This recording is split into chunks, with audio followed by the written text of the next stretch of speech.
We didn't start the fire. It was always burning since the world's been turning. Billy Joel may be right, but Joe Biden is certainly pouring gasoline on it. In his first term, the U.S. has experienced a botched withdrawal from Afghanistan. We're engaging in a proxy war with Russia, suffered a 40-year inflation high, had gas hit $5 a gallon for the first time, economists are predicting a recession in the near future, auto workers are on strike, and a government shutdown nearly happened all on his watch. And what is Joe Biden doing? Going on vacation. In fact, he's already spent more than a year on vacation, 382 days to be exact. And he's only been in office 2.5 years. That means nearly half the time he's been in the White House, he's been on leave. You know, the average American only gets 11 days vacation. And that only goes up to 22 days on average after 20 years on the job, according to the Bureau of Labor Statistics. Aside from being on holiday forever, Biden doesn't have the mental acuity or cognitive ability to run this country. He's a puppet, just a placeholder. So ask yourself, who's the boss? When asked about what advice he would have for the next Speaker of the House, he said this. Above his pay grade? No one is above his pay grade. He's the leader of the free world.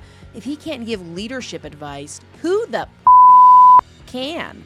And good grief, why answer it that way? Was it a Freudian slip? Is he so out of it that he's slipping between the reality we know and the one that he lives in? The one where he isn't really president? One where he just merely is the front-facing puppet that has strings moved? Is it Vice President Kamala Harris? Maybe that's it. Maybe she's running things. Biden did slip and say this. Well, President Harris led this effort to make things better in the countries from which they are leaving. I doubt it. Kamala Harris was tasked with the border, but she's been a complete failure in her role. People are pouring in. You hardly even hear about her anymore. Think, when was the last time you heard about Kamala? Exactly. And let's face it, the powers that be would never trust some hoe like Kamala who had an affair with a married man twice her age just so she'd get a boost in her career. She doesn't have any brains. Plus, since taking office, her approval ratings have been declining, while her unfavorability rating has been soaring. Next goon, please. Is it Pete Buttigieg? The transportation secretary? Nope.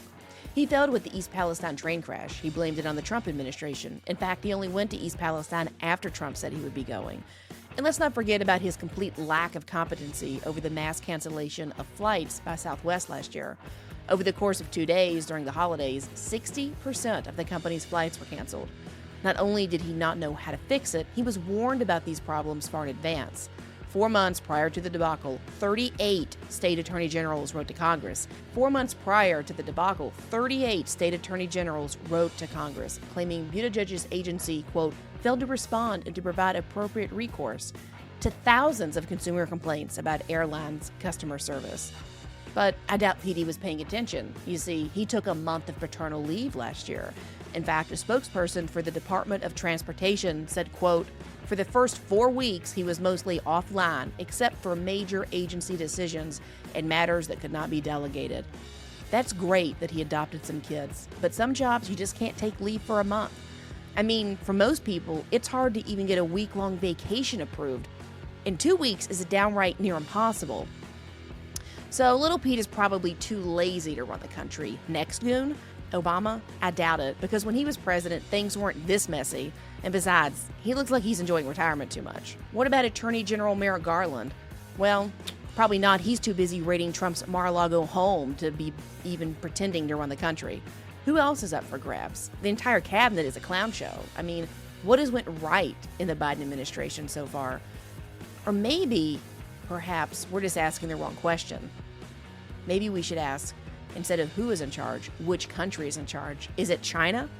As the House Oversight Committee notes, quote, Joe Biden has repeatedly lied about his family's business dealings. Joe Biden claims he never spoke to his family about their business dealings. His family never received $1 million in payments through a third party.